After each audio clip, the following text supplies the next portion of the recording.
जय हिंद फ्रेंड्स, आप सभी का स्वागत है आपके अपने YouTube channel Pramod sir Varanasi में। फ्रेंड्स, हम लोग यूपी जीके और कंप्यूटर के सीरीज को कवर कर रहे हैं क्योंकि आने वाले टाइम में आपके एक्सरे टेक्नीशियन, डेंटिस्ट, ऑडिटर और तमाम एग्जाम लगे हुए हैं। तो इसी को देखते हुए यह सीरीज कंटिन्यू रखी जा रही है और आज की इस वीडियो में हम लोग प्रैक्टिस सेट नंबर 6 को सॉल्व करेंगे, यानी डे नंबर 6 को। इसके पहले 5 वीडियो अपलोड हो चुकी है, यह 6वीं वीडियो है।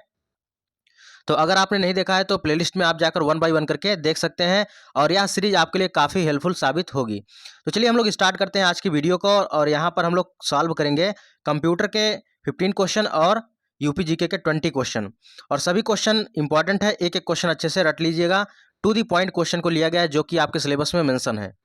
तो चलिए पहले क्वेश्चन की तरफ हम लोग मूव करते हैं। सबसे पहला क्वेश्चन है, कंप्यूटर की दूसरी पीढ़ी यानी सेकेंड जनरेशन किस दौरान देखी गई? कंप्यूटर की दूसरी पीढ़ी किस दौरान देखी गई? अब देखिए, कंप्यूटर की अगर पीढ़ियों की बात करें तो कंप्यूटर की टोटल 5 पीढ़ियां हैं और इन्हीं पांचों पीढ़ियों से बार बार क्वेश्चन पूछे जाते हैं। तो इसका हम लोग संक्षिप्त देख लेते हैं ताकि आपको कोई भी प्रॉब्लम ना हो। और जब इसको आप संक्षिप्त में देख लेंगे तो आपका एक क्वेश्चन ईजिली सॉल्व हो जाएगा। तो कंप्यूटर की 5 पीढ़ियां आई। सबसे पहली पीढ़ी की बात करें, सबसे पहली पीढ़ी 1942 से लेकर 1955 तक चली। 1942 से 55 तक चली और इसमें वैक्यूम ट्यूब का यूज किया गया और चुंबकीय ड्रम का प्रयोग किया गया। मशीनी भाषा, असेंबली भाषा का प्रयोग किया गया। साथ ही साथ इसकी स्पीड कम थी और आकार में बहुत बड़ा था। अगर इसके एग्जाम्पल की बात करें, एनिएक और मार्क फर्स्ट, यूनिवाक, एडिसैक, एडीवैक और यूनिवाक फर्स्ट, ये सभी इसके एग्जाम्पल हैं। तो आप इसको अच्छे से याद रखिएगा। पहली पीढ़ी की शुरुआत कब हुई? 1942 से 1955 और इसमें निर्वात ट्यूब का प्रयोग किया गया और साथ ही साथ चुंबकीय ड्रम का प्रयोग किया गया। मशीनी भाषा, असेंबली भाषा का प्रयोग किया गया। इसका एग्जाम्पल है कौन सा? एनिएक है, मार्क फर्स्ट है, यूनिवाक है, एडिसैक है।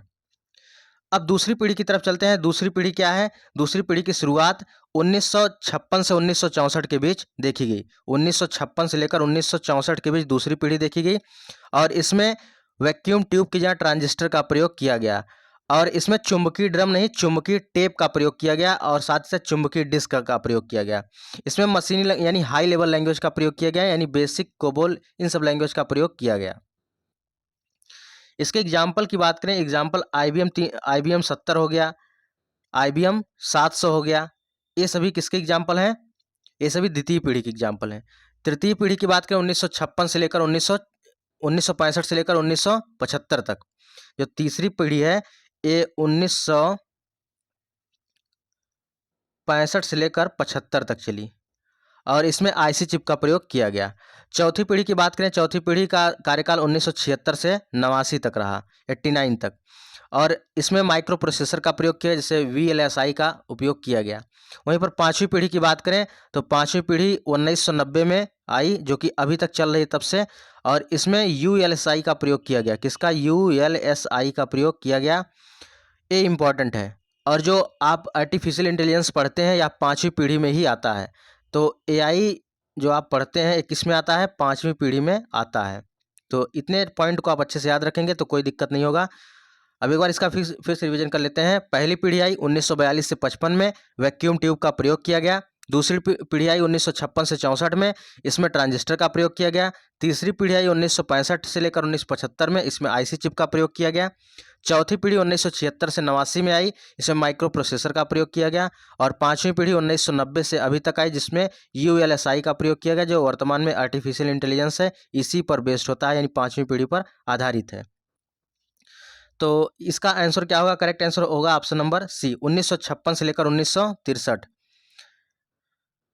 चलते हैं अगले क्वेश्चन की तरफ। अगला क्वेश्चन है, डैश एक संसाधक के आंतरिक डेटाबेस में बिट्स की संख्या होती है जिसे संसाधक एक बार में संसाधित कर सकता है। कह रहा है कि डैश एक संसाधक के आंतरिक डेटाबेस में बिट्स की संख्या होती है जिसे संसाधक एक बार में संसाधित कर सकता है, उसे क्या कहते हैं? तो करेक्ट आंसर होगा option number C, word length कहते हैं। तो वर्ड लेंथ एक संसाधक के आंतरिक डेटाबेस में बिट्स की संख्या होती है। जो वर्ड लेंथ है ना, ये संसाधक के आंतरिक डेटाबेस में बिट्स की संख्या होती है और जिसे संसाधक एक बार में ही संसाधित कर सकता है। तो ऑप्शन नंबर सी करेक्ट होगा और आप इसको रियल टेस्ट मान के सॉल्व कर सकते हैं, जिस प्रकार आप डेली बताते हैं कि मेरे इतने क्वेश्चन सही हुए। तो आप लोग इस सीरीज को भी आप इसमें बता सकते हैं कितने क्वेश्चन आपके सही हुए। अगले क्वेश्चन की तरफ मूव करते हैं। नेक्स्ट वन है डेडलॉक आखिर क्या है। डेडलॉक क्या होता है। अच्छा, डेडलॉक का मतलब समझ रहे हैं, जैसे कोई चीज़ लॉक हो गया यानी उसका आवागमन बंद हो गया, इंपोर्ट एक्सपोर्ट बंद हो गया। तो एक तरह से आप ये कह सकते हैं डेडलॉक का मतलब ये हो गया पूरी तरह से लॉक हो गया, अब ना तो आएगा ना तो जाएगा। ये तो आसान भाषा में हो गया। तो वही चीज़ अगर कंप्यूटर के लैंग्वेज में आएंगे तो वह स्थिति जहाँ प्रत्येक प्रोसेस अवरुद्ध हो जाता है, बंद हो जाता है और रिसोर्स रिलीज करने के लिए दूसरे की प्रतीक्षा करनी पड़ती है, उसी को डेडलॉक बोला जाता है। जैसे आप कहीं बाइक से जा रहे हैं और उसके बाद पेट्रोल खत्म हो गया, ईंधन खत्म हो गया, तो क्या हो गया, डेडलॉक की स्थिति आ गई। आप किसी की प्रतीक्षा वेट करेंगे, कोई दूसरा आए आपके लिए हेल्प करने के लिए। आप इस प्रकार एग्जाम्पल अपने दिमाग में सेट कर सकते हैं कि वहाँ पर पेट्रोल पंप वगैरह नहीं है, तो कोई हेल्प करने के लिए तब तक आप क्या करेंगे, जब तक कोई हेल्प करने नहीं आ जाएगा तब तक आप उसका वेट करेंगे, यानी वह क्या होगी, डेडलॉक की स्थिति हो गई। तो बस ऐसे याद रखिएगा कुछ ट्रिक बना के कि वह स्थिति जहाँ प्रत्येक प्रोसेस अवरुद्ध हो जाए और रिसोर्स रिलीज करने के लिए दूसरे की प्रतीक्षा करना हो, वो डेडलॉक की स्थिति होती है। अगला क्वेश्चन है एम एस वर्ड किसका उदाहरण है। एम एस वर्ड किसका उदाहरण है, इसका करेक्ट आंसर क्या होगा। M S word application software है। बहुत कंफ्यूज करता है यह क्वेश्चन, ठीक है, तो इसको आप अच्छे से याद रखिएगा कि एम एस वर्ड क्या है, एक एप्लीकेशन सॉफ्टवेयर है। नेक्स्ट है बायोस। देखिए बायोस के बारे में कल हमने डिटेल से पढ़ा था, ठीक है, बायोस के बारे में। तो कौन सी कोटि बायोस की सर्वोत्तम को परिभाषित करती है। बायोस किसको परिभाषित करती है, तो 70 का करेक्ट आंसर होगा ऑप्शन नंबर सी होगा, फर्मवेयर को। फर्मवेयर को परिभाषित करती है, यानी बायोस का पूर्ण क्या होता है, बेसिक इनपुट आउटपुट सिस्टम होता है। क्या होता है, बेसिक इनपुट आउटपुट सिस्टम होता है। बेसिक इनपुट आउटपुट सिस्टम होता है, यह फर्मवेयर का सर्वोत्तम रूप से परिभाषित करता है। अगला क्वेश्चन है निम्नलिखित में से क्या यस रैम की विशेषता नहीं है। यस रैम की इनमें से कौन सी विशेषता नहीं है आपको बताना है। तो करेक्ट आंसर क्या होगा, तो इसका करेक्ट आंसर होगा ऑप्शन नंबर बी हो जाएगा।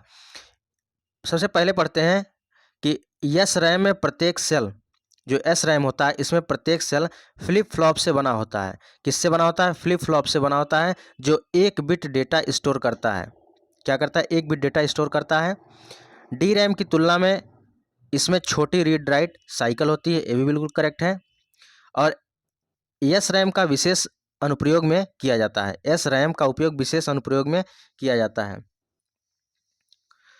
तो इन पॉइंट को याद रखिएगा। इनमें से करेक्ट आंसर क्या होगा कि बी वाला नहीं होगा, कि एक सेकंड में कई बार रिफ्रेश करने की आवश्यकता होती है।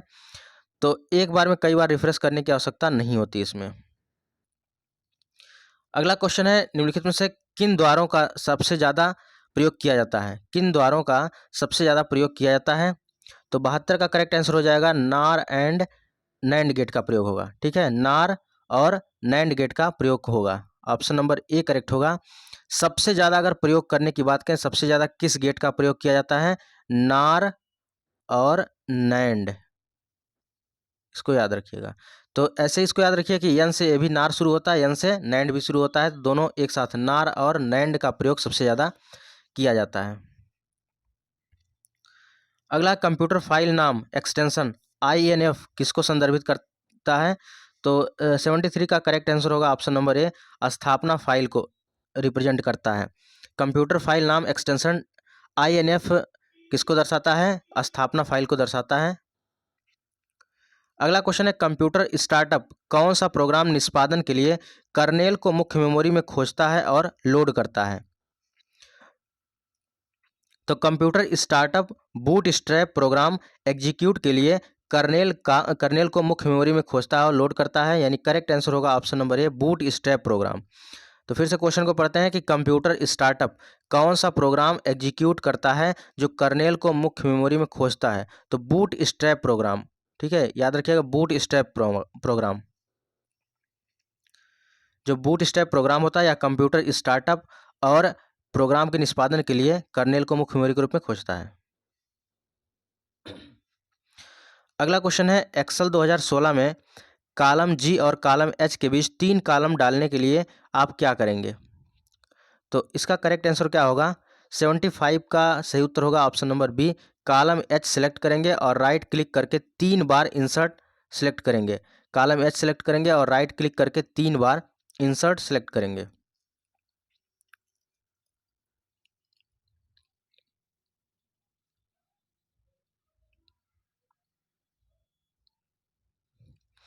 अगला क्वेश्चन है, मोबाइल फ़ोन का उपयोग करके धन स्थानांतरण करने वाली प्रक्रिया को क्या कहा जाता है? तो मोबाइल फ़ोन का उपयोग करके मनी को ट्रांसफ़र करने वाली प्रक्रिया को कहा जाता है, 76 का करेक्ट आंसर होगा option number B, option number C हो जाएगा, IMPS होगा। क्या होगा? IMPS। चलिए आप लोग कमेंट बॉक्स में कमेंट करिएगा IMPS का पूर्ण रूप क्या होता है, कमेंट करके बताइएगा IMPS का पूर्ण रूप क्या होता है। अगला प्रश्न है, निष्पादन में प्रोग्राम को क्या नाम दिया जाता है? निष्पादन में प्रोग्राम को क्या नाम दिया जाता है? तो 77 का करेक्ट आंसर होगा option number A, process. Program को एग्जीक्यूट करने के लिए इसका नाम क्या दिया जाता है? प्रोसेस दिया जाता है। तो वही कह रहा है कि निष्पादन में प्रोग्राम को क्या नाम दिया जाता है? प्रोसेस नाम दिया जाता है। एक विंडोज आधारित कंप्यूटर में 2 फाइल एक ही फोल्डर में नहीं हो सकती हैं यदि उनके नाम में अंतर हो लेकिन तारीख सही, और उनमें नाम में अंतर हो लेकिन समान फाइल हो, उनमें नाम में कोई अंतर ना हो और फाइल भी समान हो, उसमें समान नाम हो लेकिन फाइल के नेम समान ना हो। तो भैया अगर कुछ भी अगर समान रहेगा तो फाइल सेव नहीं होगी। मान के चलिए यही हम जो PDF क्रिएट किए हैं, अगर PDF यही कंप्यूटर, ठीक है, कंप्यूटर प्लस यूपी, रुकिए एक सेकंड, मान लीजिए यही फाइल हम क्रिएट किए हैं, ठीक है, यही फाइल क्रिएट किए हैं और इसका हमने नाम रखा है computer plus UPGK 35 question day number यहाँ पर 6। अब सोचिए अगर इसी नाम से हम फिर एक फाइल सेव करेंगे तो सेव नहीं होगा। इसी नाम से अगर हम दूसरी फाइल सेव करेंगे तो सेव नहीं होगा। अगर थोड़ा सा इसमें चेंजमेंट कर देंगे, लिख देंगे और यहाँ पर कॉमा लगा दिया या डैश, ठीक है, फुल स्टॉप लगा दिया, कुछ भी लगा देंगे, तुरंत फाइल सेव हो जाएगी। यानी एक तरह का अगर नाम रहेगा, एक तरह की फाइल रहेगी तो वह सेव नहीं हो पाएगी एक नाम से।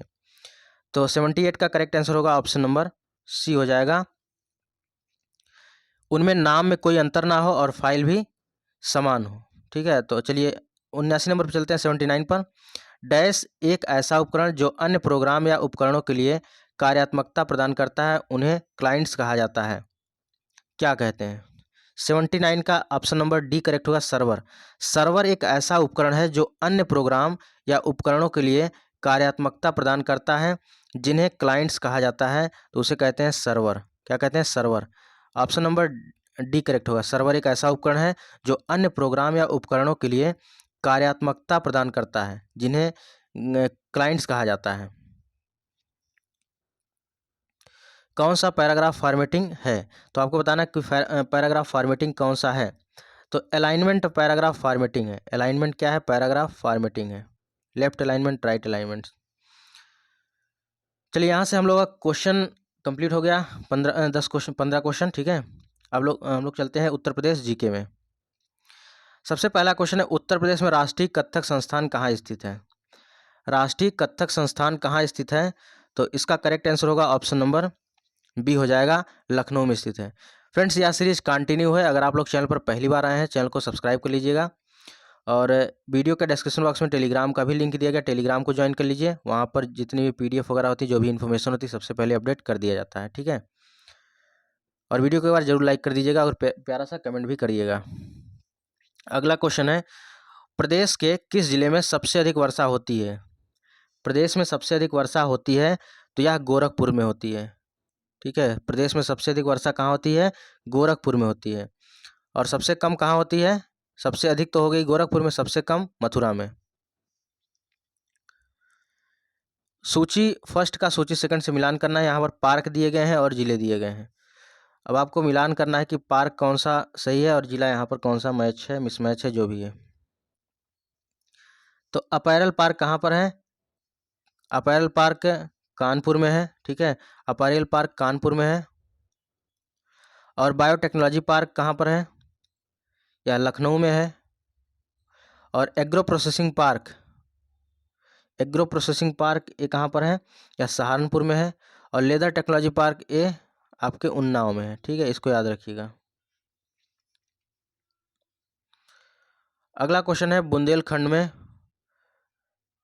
कुल कितने सौर पार्कों को मंजूरी दी गई है? बुंदेलखंड में कुल कितने सौर पार्कों को मंजूरी दी गई है, 84 का करेक्ट आंसर होगा ऑप्शन नंबर ए।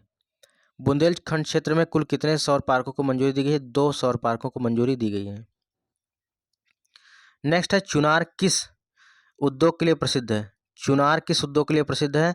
85 का करेक्ट आंसर होगा option number C. Chunar cement के लिए प्रसिद्ध है। 86 नंबर है 2011 की जनगणना के अनुसार निम्नलिखित राज्यों में किसकी ग्रामीण जनसंख्या सबसे अधिक है? सबसे अधिक ग्रामीण जनसंख्या किसकी है? तो 86 का करेक्ट आंसर होगा option number D. Uttar Pradesh की ग्रामीण जनसंख्या सबसे अधिक है। कितनी है ग्रामीण आबादी? कितनी है? 59.43% है। और शहरी आबादी कितनी है? 40%, 40.57%। अगला क्वेश्चन है पंचायती राज की अनुशंसा किसने की थी? तो पंचायती राज की अनुशंसा बलवंत राय मेहता कमेटी की रिपोर्ट 1957 ने की थी। 87 का करेक्ट आंसर होगा ऑप्शन नंबर डी। अगला क्वेश्चन है उत्तर प्रदेश में एंटी भू माफिया टास्क फोर्स का गठन कब किया गया? तो भैया इसका गठन कब किया गया था? 88 का सही उत्तर होगा ऑप्शन नंबर सी। 8 मई 2017 को 8 मई 2017 को भू माफिया टास्क फोर्स का गठन किया गया। 1 मई 2016 को प्रधानमंत्री उज्ज्वला योजना प्रारंभ की गई। और तो ये भी याद रखिएगा प्रधानमंत्री उज्ज्वला योजना कब प्रारंभ की गई? 1 मई 2016 को प्रारंभ की गई थी। ये डेट याद रखिएगा। एक क्वेश्चन देखिए क्या क्या क्वेश्चन मिल रहा है। प्रधानमंत्री उज्ज्वला योजना कब शुरू हुई? 1 मई 2016 को शुरू हुई। और उत्तर प्रदेश के किस जिले में प्रधानमंत्री द्वारा यह योजना शुरू की गई थी? तो 89 का करेक्ट आंसर होगा ऑप्शन नंबर सी, बलिया से। तो 1 मई 2016 को प्रधानमंत्री उज्ज्वला योजना की शुरुआत हुई और यह प्रधानमंत्री जी के द्वारा शुरू की गई थी। उत्तर प्रदेश का एक जिला है बलिया, बलिया से शुरू की गई थी। अगला क्वेश्चन है निम्नलिखित में से कौन एक उत्तर प्रदेश औद्योगिक विकास निगम की आगामी प्रमुख निवेश परियोजना नहीं है?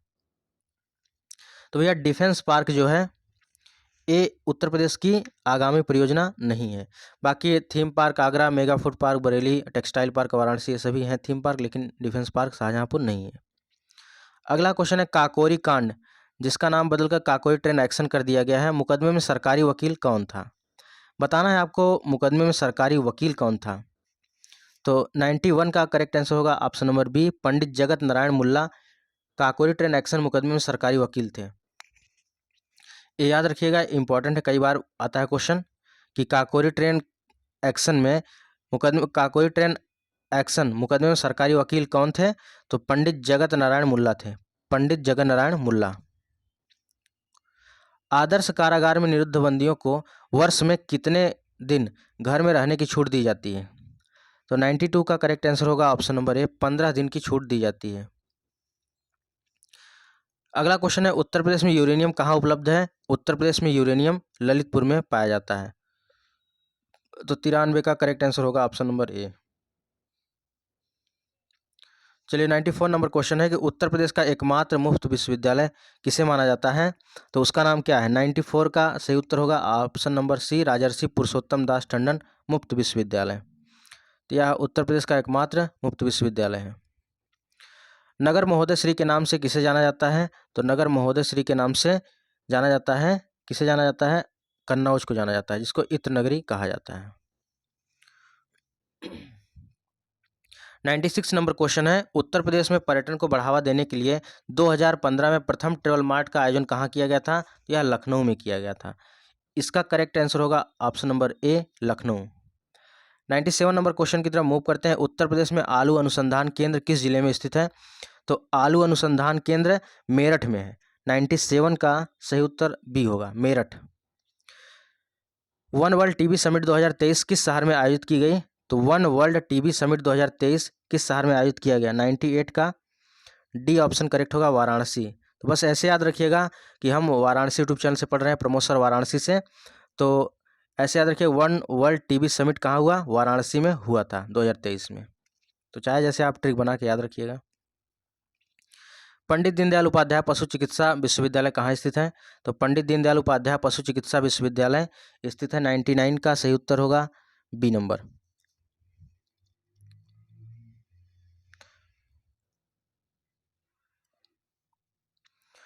अगला क्वेश्चन है, उत्तर प्रदेश में मिड डे मील कार्यक्रम कब शुरू हुआ? तो उत्तर प्रदेश में मिड डे मील कार्यक्रम शुरू हुआ था 1995 में। 100 का सही उत्तर होगा ऑप्शन नंबर सी, 1995 में। 1995 में उत्तर प्रदेश में मिड डे मील कार्यक्रम शुरू किया गया। तो एक एक क्वेश्चन बहुत इंपॉर्टेंट है, अच्छे से याद रखिएगा। और देखिए कंप्यूटर की ई बुक है, आप इसको लेना चाहते हैं, अच्छे से पढ़ना चाहते हैं, इसको आप ले सकते हैं, ठीक है। तो फ्रेंड्स ये आज की वीडियो। बाकी अगर चैनल पर आप लोग पहली बार आए हैं, चैनल को जरूर सब्सक्राइब कर लीजिएगा, साथ ही साथ बेल आइकन को भी प्रेस कर लीजिएगा। और वीडियो का डिस्क्रिप्शन बॉक्स में टेलीग्राम का लिंक दिया गया, टेलीग्राम को भी आप लोग ज्वाइन कर लीजिएगा, ठीक है। तो मिलते हैं नेक्स्ट वीडियो में, तब तक के लिए जय हिंद, वंदे मातरम, खुश रहिए और मस्त रहिए।